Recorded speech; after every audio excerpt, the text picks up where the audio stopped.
At 7 years old, she stopped speaking, not because she couldn't, because she chose not to. She had just experienced something so traumatic that words felt dangerous, like the wrong ones might hurt someone. So she went silent for 5 years. And in that silence, she read every book she could find. She memorized poetry. She listened to the world in a way most of us never do. What came out of that silence eventually changed American literature forever. Today we're talking about Maya Angelou and the 4 lessons her extraordinary life left behind for every one of us. Maya Angelou was born Marguerite Annie Johnson in 1928 in St. Louis, Missouri. Her parents divorced when she was 3. She and her brother Bailey were sent to live with their grandmother in Stamps, Arkansas, a deeply segregated town in the Jim Crow South. She grew up navigating a world that told Black children, and especially Black girls, that they were less than, that they didn't matter, that their choices weren't worth hearing. Then, at 7 years old, something happened that I'm not going to describe in detail. But Maya was assaulted by a man she knew. When she reported it, the man was killed shortly after. She believed her words had caused his death, so she stopped talking. For 5 years, Maya Angelou was almost completely silent. Her teachers called it stubbornness. Some called it trauma. One woman saw something different. A woman named Mrs. Bertha Flowers took Maya under her wing. She gave her books. She read poetry aloud to her. She told her, "Your voice is not a weapon. It's a gift. Use it." Maya began to speak again. She never stopped. Here's the first thing Maya's life teaches us, and I want you to think about this one personally. Silence can be a teacher. We live in a world that is terrified of silence. We fill every quiet moment with noise, our phones, our music, our constant need to be stimulated. We treat stillness like it's something to escape. Maya spent 5 years in silence, and she came out of it having absorbed more language, more beauty, more understanding of the human condition than most people collect in a lifetime. There is no greater agony than bearing an untold story inside you. Maya Angelou. She knew this from the inside out. She had lived it. The story was there, building pressure, demanding to be released. For years before she could speak it. What are you not saying?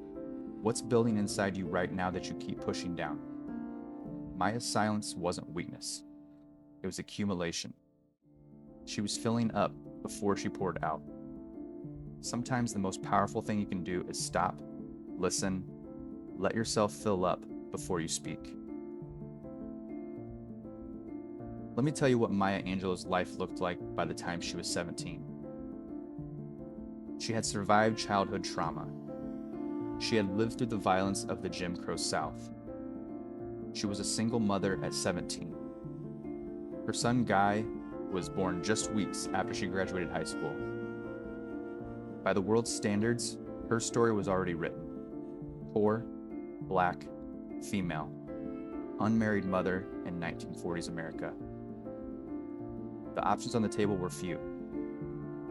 She became San Francisco's first Black female streetcar conductor, then a singer, then a dancer, then an actress, then a playwright, then a journalist covering the civil rights movement alongside Martin Luther King Jr. and Malcolm X. Then, finally, a writer whose memoir became one of the most important books of the 20th century. She didn't pick one lane. She refused every ceiling. We may encounter many defeats, but we must not be defeated. Maya Angelou. There's a difference between being knocked down and being defeated. Circumstances knock you down. Defeat is a choice. Maya's circumstances were brutal. Her refusal to be defined by them was a decision she made over and over again her entire life. The question isn't what your circumstances are, it's what you decide to do inside of them. Maya Angelou said something about courage that I think is one of the most underrated pieces of wisdom I've ever come across. Courage is the most important of all the virtues, because without courage, you can't practice any other virtue consistently. Read that again slowly. She's not saying courage is the most impressive virtue. She's saying that it's the foundation that makes every other virtue possible. Think about it. You can want to be kind, but without courage, you won't speak up when someone is treated unfairly. You can want to be honest, but without courage, you'll stay quiet when the truth is uncomfortable. You can want to love deeply, but without courage, you'll keep people at a safe distance. Every virtue has a moment where it costs you something. Courage is what you need to pay that cost. Maya lived this. Writing her memoir, I Know Why the Caged Birds Sing, required her to publicly relive the most painful moments of her childhood. It was 1969. A Black woman writing that openly about trauma, race, and sexuality was not a safe thing to do. She did it anyway. The book was banned in schools across America. It was also read by millions of people who finally felt seen for the first time. Courage first, everything else follows. If you know one thing about Maya Angelou, it's probably this. I have learned that people will forget what you said, people will forget what you did, but people will never forget how you made them feel. It's one of the most quoted lines in the English language, and because it's everywhere, I think we've stopped actually hearing it. So let me say what it actually means coming from her life. Maya Angelou won the Presidential Medal of Freedom. She received over 50 honorary degrees. She recited a poem at President Clinton's inauguration. She was a global icon.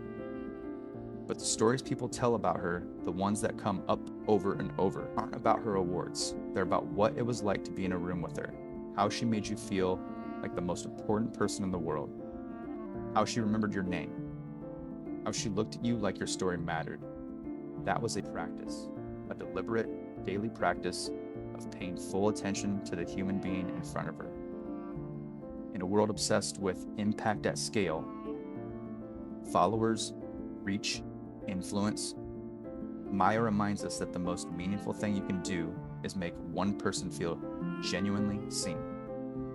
Do that consistently, and the scale takes care of itself.